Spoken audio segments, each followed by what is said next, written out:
I went home, I was going to get my gun, I was going to go over and I was going to start shooting people, and I was going to show my kids, this is what a father does. This is how a father protects you. I'd be in prison because I'd have killed them. I'd have killed both of them. They wouldn't have cared.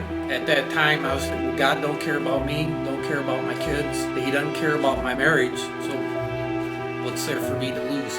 I was born in the UP in St. Ignace, Chippewa Indian Reservation. My grandma was Catholic, so I grew up Catholic. I was having problems with reading the Bible, and the Catholic priest told me that it wasn't my responsibility to read the Bible, it was his. And that if I needed to know anything, I had to go to him. And I didn't think that was right. So I started going to Bible churches, and I found out that there was a whole other world out there with God that the Catholic Church, some of the priests refused to teach. So I started going to Bible churches, and then I met my wife, and we were going to a church. So how old were you when you started going to Bible churches? 15, 16. As soon as I could ride a bicycle to where there was a closest church, I went. And then I got a car, and then I kind of started exploring other churches. And then I quit for the longest time. What made you do that? Well, I played baseball in high school, and I got hurt. And I couldn't play baseball anymore, and then I started hanging around with the wrong crowd. And it wasn't cool to go to church. Mm-hmm. So I stopped going. What kinds of things were you into with this wrong crowd? I was selling drugs. I was doing drugs. I was drinking. We were partying. And I was really good in school. But I got to where it wasn't cool. So I was going to quit 6 months, I think, before my senior year was up. Before then, I had met my wife, my future wife. And she told me in order to date her, I'd have to finish school. So I put all I had back into the school, and I actually graduated with A's and B's. So were you still hanging with the wrong crowd when you met your wife? No, she said, me, them, and I picked her. There may be a few people that see this that might understand a little more why our friendships had to end, but I don't know. I seen her riding a bicycle to her cousin's trailer park and told my best friend that, look at that girl. And we kept going up so we could see her between the trailers as I was driving. And I said, you know what? I don't know why, but I just got this feeling I'm going to marry her. I think it was God pulling me back to him, because she's a godly person, and it just felt right. It felt good. So how did your friends handle you leaving them alone so that you could spend more time with your friend who became your wife? They told me I was crazy, that I could get a different girl, that, going to church was for lame people. And I don't know. The more I got to know Vicky, the more I'm like, I'm going with her. And if you guys are really my friends, you'll still be my friends. If not, I can find new friends. And I've always been where I can find friends. No matter, my wife tells me I talk too much to too many people, but I could walk into a room and not know anybody and leave there knowing just about everybody, because I'm a people person. So you said that you were dealing drugs and using drugs. What happened with that when you started dating your I wasn't wife? So far into that it was a big deal to stop. And it was, a little bit of weed. And at the time, boy, I'm really going to date myself. Mescaline was the big thing. And it was easy to get. It was easy to make money. And, I don't know if my wife remembers this, but in the trunk of my car, I could open up the trunk of my car and I had a sports bag. And I could roll the sports bag out, and I had any color speed or whatever you wanted to get, I had it. So when did you accept Christ as your Lord and Savior, and what led up to that? Well, that was, we're going to have to skip ahead. I do believe we were married about 10 years. I want to look over here at her to see if I'm being correct. I'm sorry. But I think it was about 10 years. and we're going to the Bible church there on Carpenter. And that's about when I decided, because my mom, devout Catholic, you already been baptized. Well, everything I've read and stuff, no, I haven't. Yeah, you baptized as a baby, but I didn't have a choice. I, you know, and I choose to be baptized, and that's when I got baptized. Yeah, it was about 10 years into our marriage. What led you to make that decision at that point? What had you been learning? Well, I've always liked the Bible, and I would always read it. And I think I made my wife she'd chuckle because her mom and I would get into really heated discussions about the Bible on what she thought it said. And then I'd be like, well, no, this is what it said, and about my opinion of it. And that's the one thing I think is great about the Bible. You can have different opinions about it, but end up at the same place. It's a different journey on how you got to where you are. And I love my mother-in-law, boy, she is so fun to get going with talking about the Bible. And then one day I just decided, like I said, I needed to be baptized. And there's something to this about saying, the only way to get to heaven is to go through Christ. And I don't feel you can go to heaven the way the Catholic Church told me. You got catechism and everything else, but the baptism part, I think it left too many questions, and I didn't feel whole. But after that, I was all into it. We were doing a lot of stuff in the church, got our kids going. Then that's about about 5 years into it, we had things happen to our children that, they'll be angry at me, but I feel the need. I need to say this to somebody, but I can't even say that because I refuse to call him that. My brother-in-law molested our kids. Well, no, I take that back. Our brother-in-law molested neighborhood kids, and we knew, and friends, kids that we knew, and we tried to tell people, and we were labeled troublemakers, that my wife and I were better than they were. And that wasn't the case at all. And then he got caught because he left a video in the tape machine and he couldn't get it out. And my sister seen it, and thank God one of her friends were there and she seen it because my sister was going to cover it up. But her friend called my mom, then my other sister, and they went over, they watched it, they called the police, and he got arrested. And then we had to take my sister's 3 kids. I had to take custody of them. But so they got to stay with my sister because he was in jail. And we set her up with a whole bunch of programs, and she just kept turning her back. And I was getting so angry because it was causing problems between my wife and I. And I was getting mad at God. Why is this happening? I don't understand. And yet, God, it's making me mad. We were going through the court system, the start of it, and our daughter kept acting funny. I'm not going to say their names that way. Yeah, you should. Okay. My daughter kept acting funny, and my wife and I were so convinced he's done this to our daughters. And my wife took her to the friend of the court. There's a system there for victims, and the lady talked to her and my wife, and come to find out it was the guy that married my mom molested our kids. At the same time, my brother-in-law was molesting the other kids, and they worked together and swear up and down they didn't know the other one was doing it. And I don't believe that. But it made me so angry.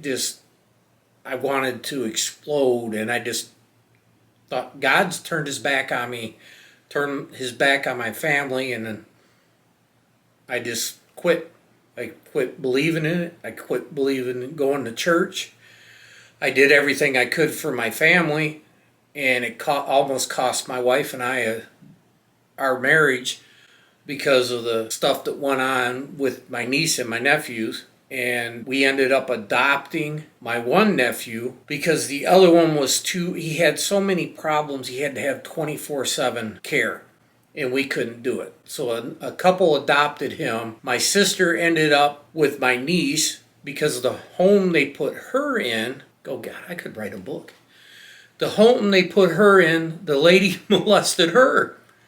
So my niece ended up with my little sister, and we had, his name I'll say because I don't, people should know he's a molester. My nephew, he was in our home 8 years, I'm sorry. And he molested our baby girl, and we thought it was once, and it turned out to be a lot more. But of course, when we told everybody, my side of the family, we were just being troublemakers, and we're better than they are. And I don't understand that. Here, our kids were being stuff done to, but yet my wife and I were better than them.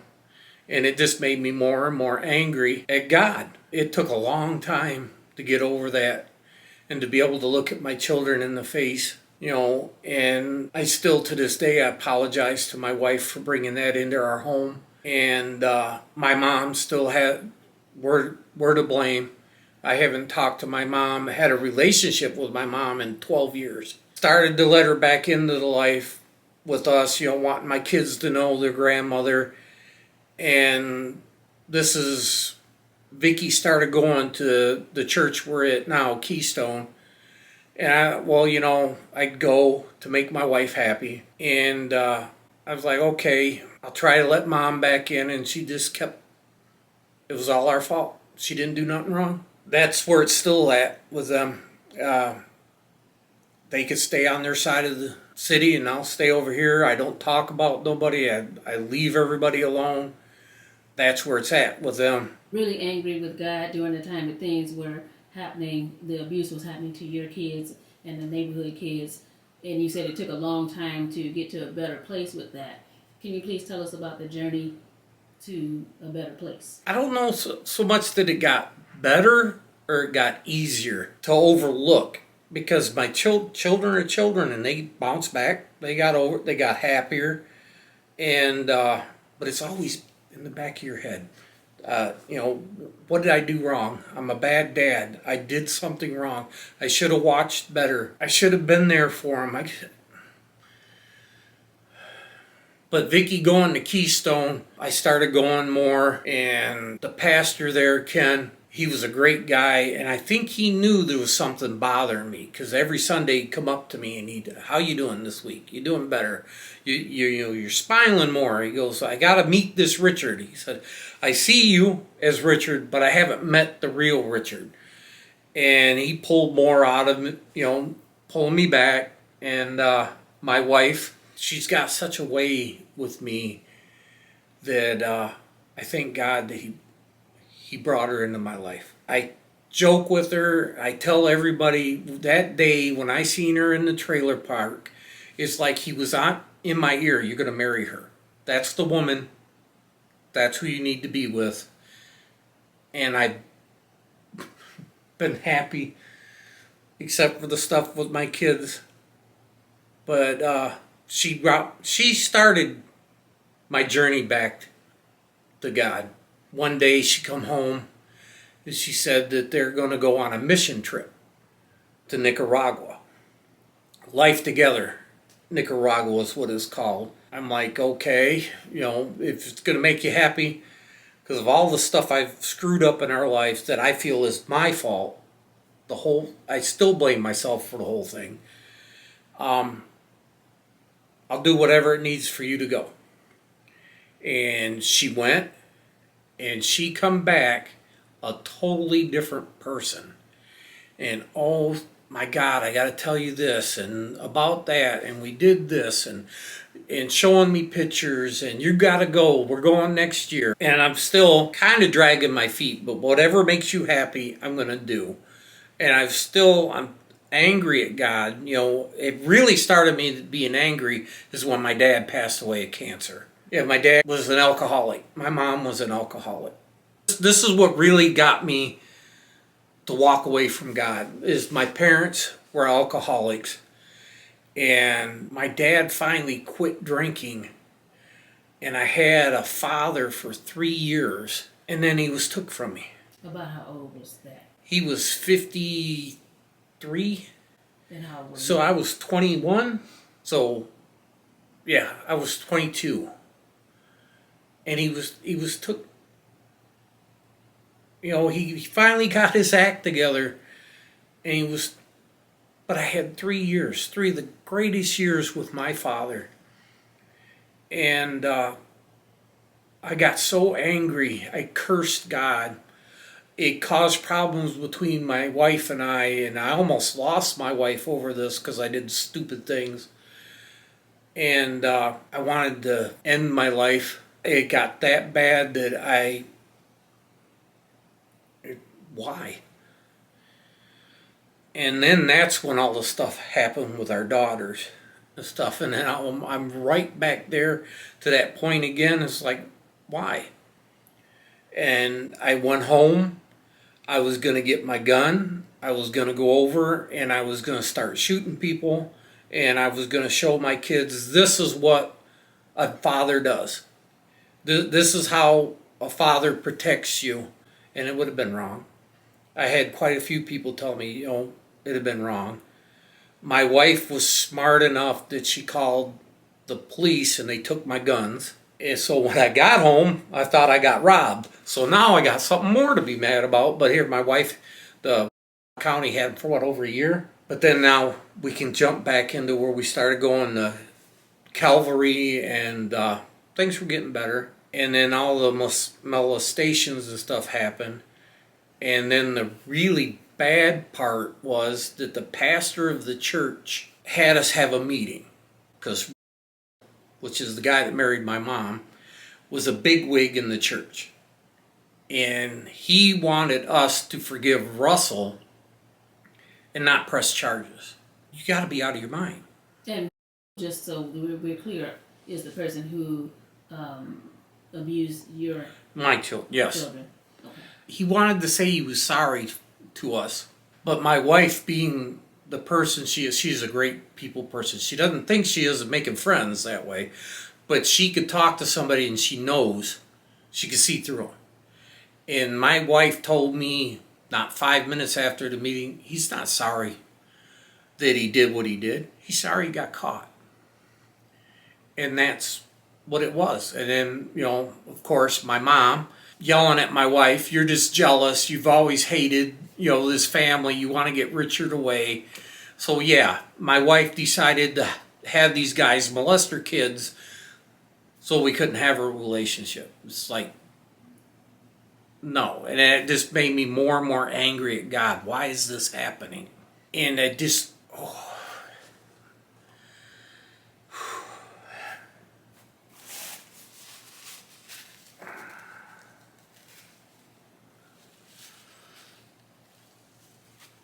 I think this is the longest I've talked about this, and now it started. Sorry. I appreciate you sharing, even though it's tough. But, wow, I didn't think it was going to.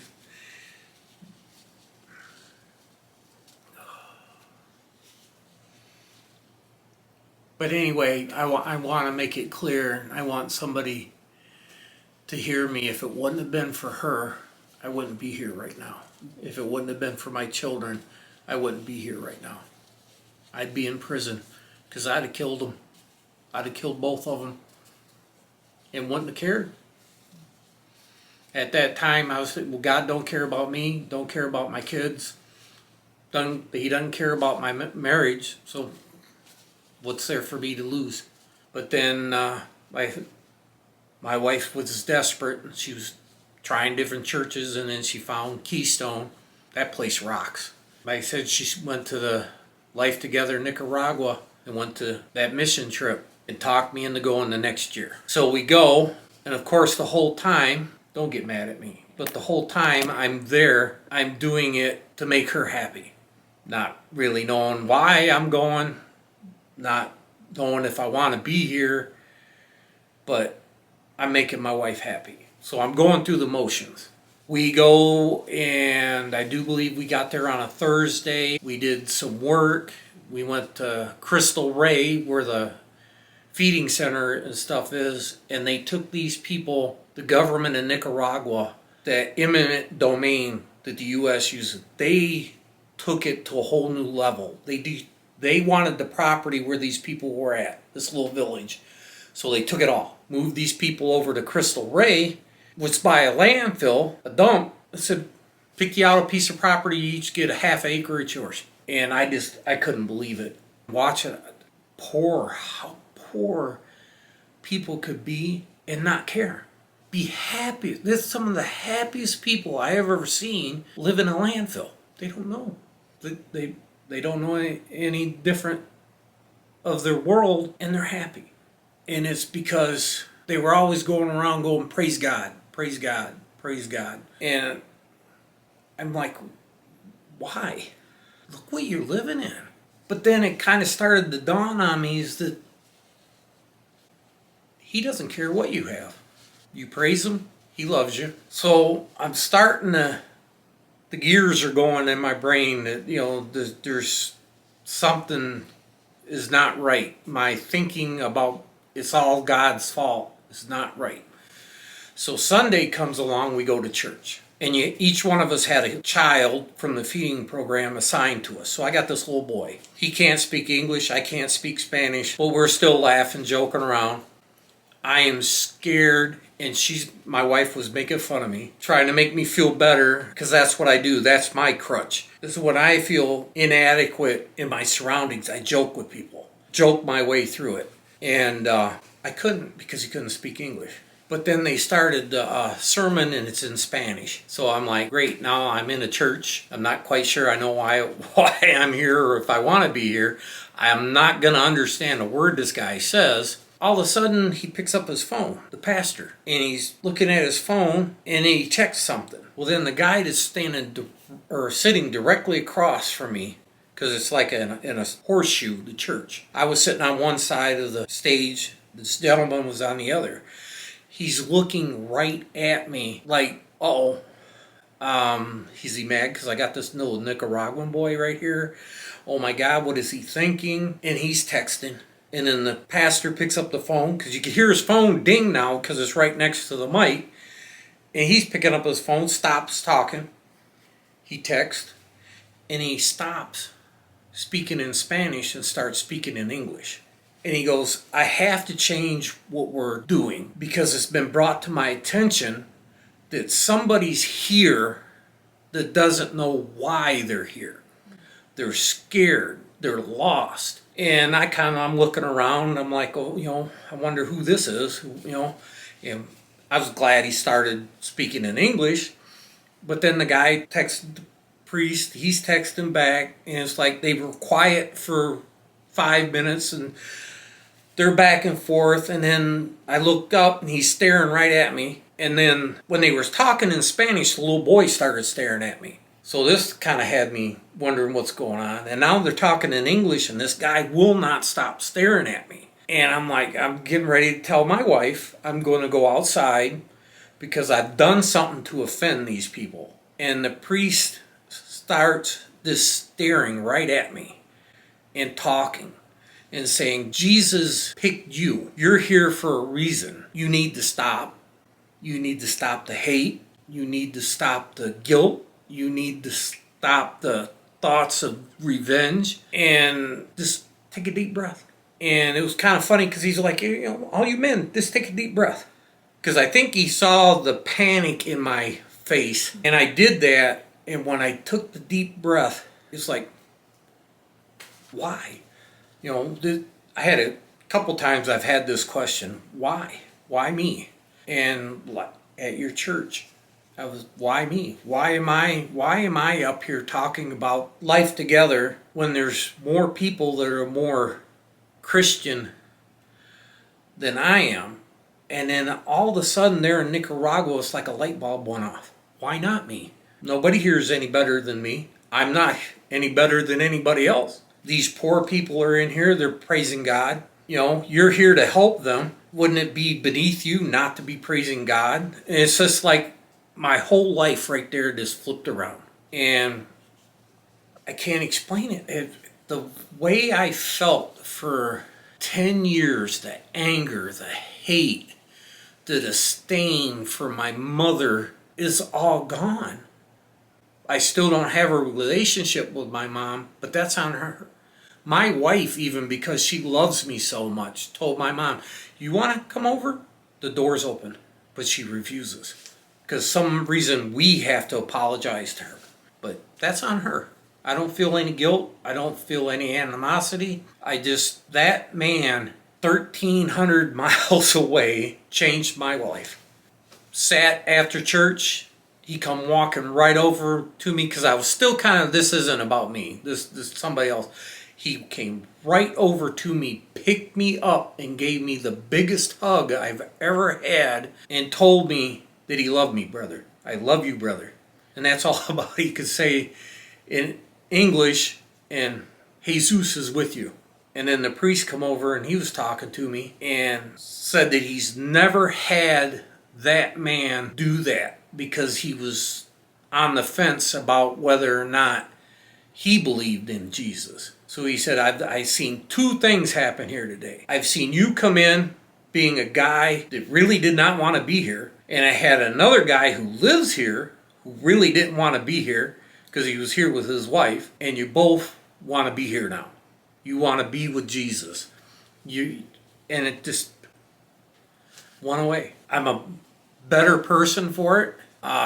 I'm not perfect, but I can live with that because the more I get into hearing people preach about Jesus and stuff, he wasn't looking for perfect people. And the people there at Nicaragua, I was thinking, oh, this is a bunch of people wanting a handout. They don't want a handout. They want a hand up. And I love you for that. I've gotten to the point where every chance we go down there. We went down last year? No, not this last time, but the time before, when it's still COVID. And I went down with the wrong paper. Right test, wrong color paper. Flew all that way with my wife, and they kicked me out. Went back to Miami, got the right paper, tried to get American Airlines to help me to get back, because they're the ones that said it was the right paper, and it wasn't.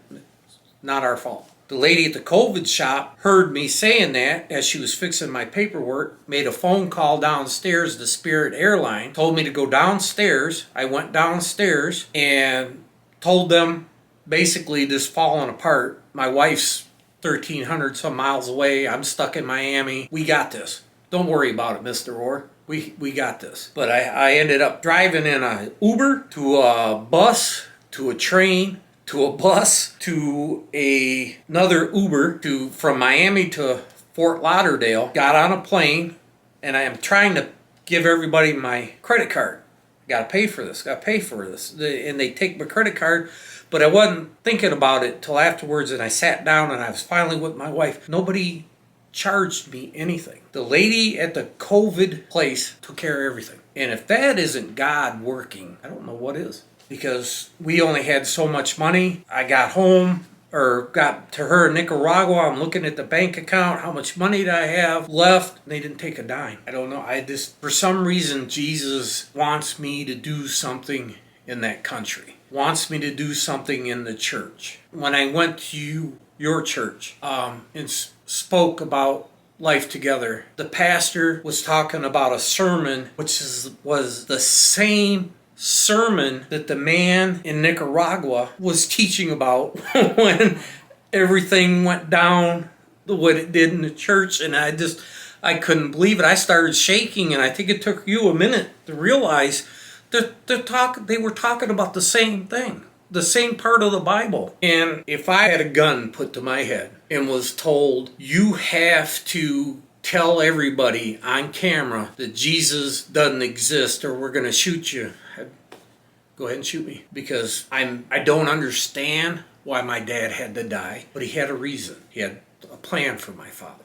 I don't know why the things happened to my kids, but it was for a reason. Maybe they got caught with our children, so somebody else's children that couldn't handle it and would have killed themselves if that would have happened to them. So God works in mysterious ways. And my wife's grandmother told me once, which she very seldom would talk about God, God doesn't put any more on your plate than what you can handle. And there's been times I'm like, boy, I got a pretty big plate here. But I've handled everything that's come my way. Maybe not right at first, but now that I'm right with God, I don't get angry. I drive a gravel train for a living. People flip me off. Or like your priest and your husband told me, they peel the banana, which I thought was funny. And I'd be the first one, roll down the window, scream it back, and I'd peel it. Now I look at them, have a good day, God be with you. And it stops 60% of them. A few kind of look at me like I'm crazy, but there's no issues. I don't have to worry about. Again, I have to fight my way out of this. So I'm sticking with it. It works. What would you say to someone listening to this that can identify with any part of your story, the anger that you had at God, the things that made you want to turn away from Him? What would you say to somebody who might be in the same boat that you were once in? Well, first of all, when I first had my children and looking at my beautiful daughters, anybody hurts my daughters, I'm going to kill them. But okay, let's think about that. If I'd have went and I'd have killed them, would I have helped my daughters? Would I have been there to give them hugs and to tell them, not all men are like this. There's some evil people in the world, but this is how a man acts. This is what a man does. I brought my niece and nephews into the house and it caused chaos. But this is what a man does. A man doesn't try to take whatever he wants from a little kid. A man tries to protect the little kid. And them kids didn't have a voice. And by God, I was going to be that voice. And I was going to show my children, I don't drink, I don't do drugs. They've never seen me high. They've seen me tipsy at weddings, but I've never been stumbling drunk, throwing up all over the floor like I've seen my parents doing. Or my wife, unfortunately, she went through with her parents. We refused to do that. And that's the one thing, the constant in my life that I was going to, with the grace of God, I was not going to let my children see me be that way.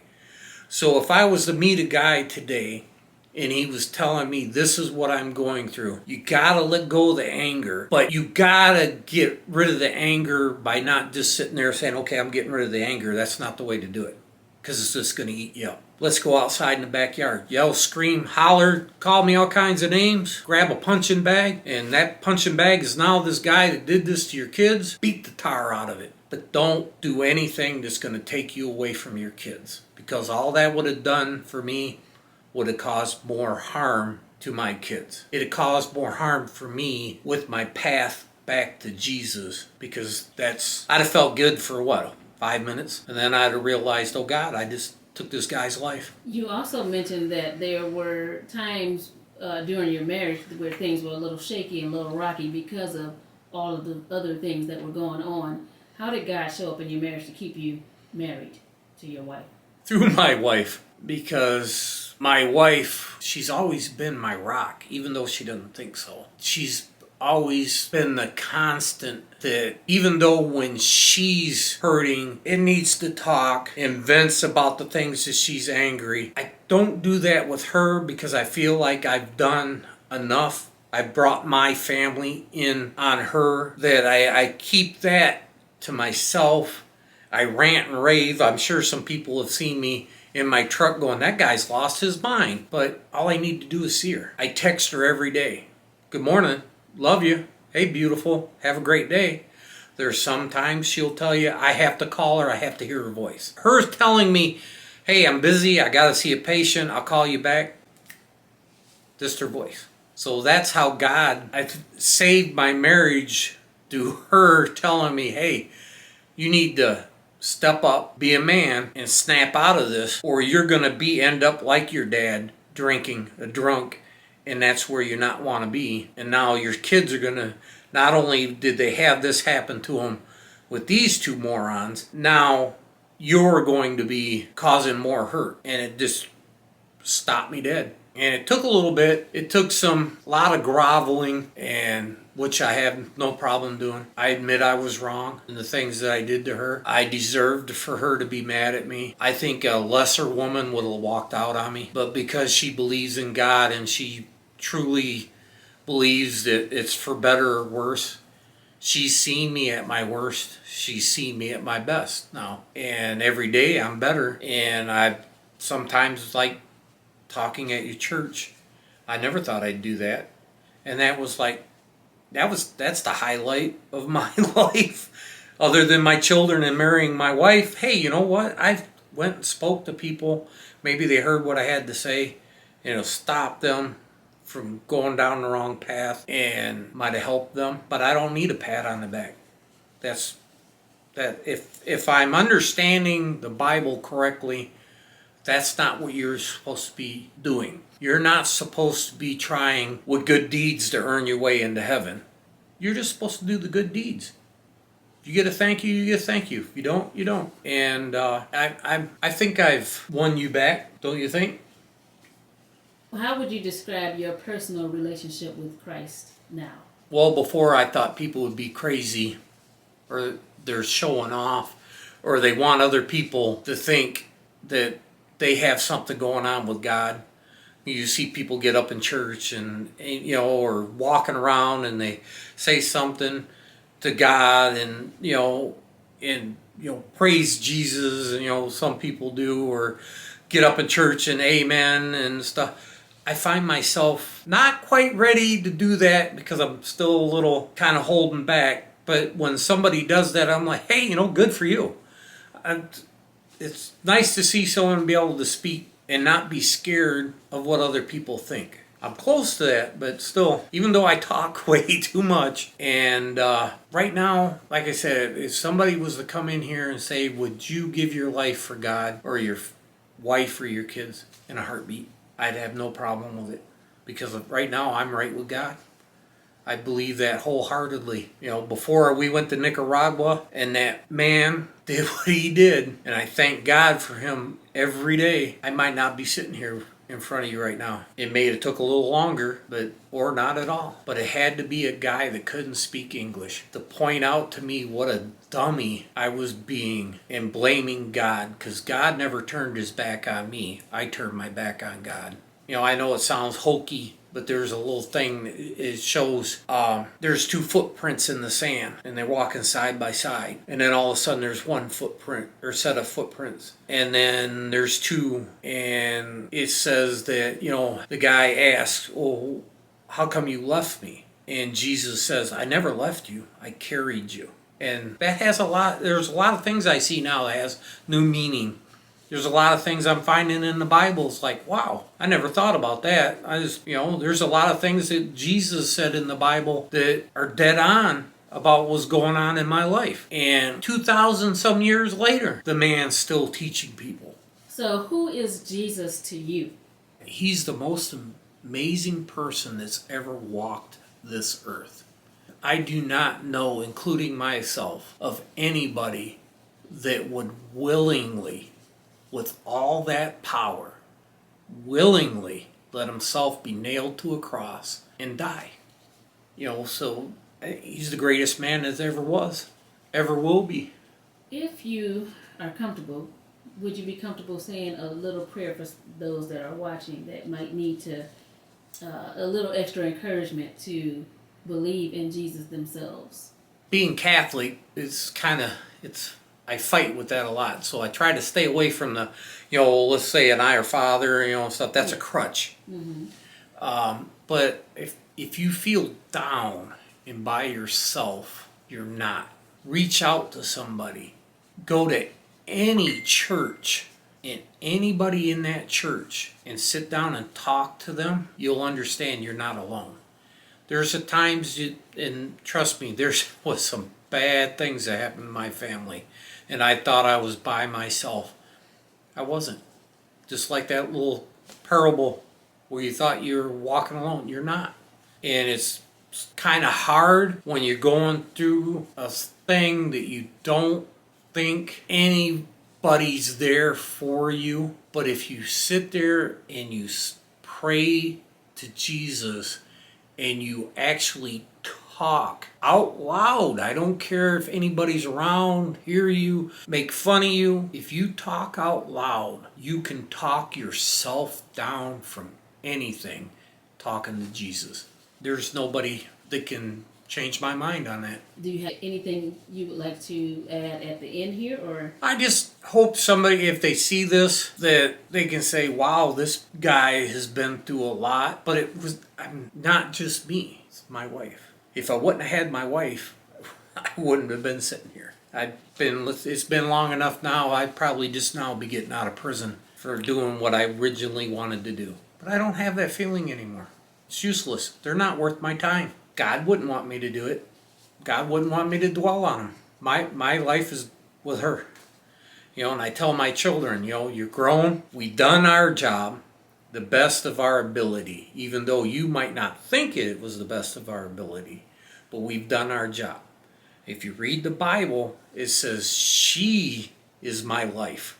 When she said I do, she's my life. So I joke with my kids, when I'm 99 and they got me in a home and we're in the same home, I hope, or at our house, I'm still going to be chasing their mom. So he put my life back together in ways I just can't describe. But she'd be able to tell you. All I can do is try to tell you that if it wouldn't have been for God, I'd have been lost. So when you think you're at your worst, he's at his best. Well, thank you, Richard, for sharing your testimony. Thank you for letting me. Mm-hmm.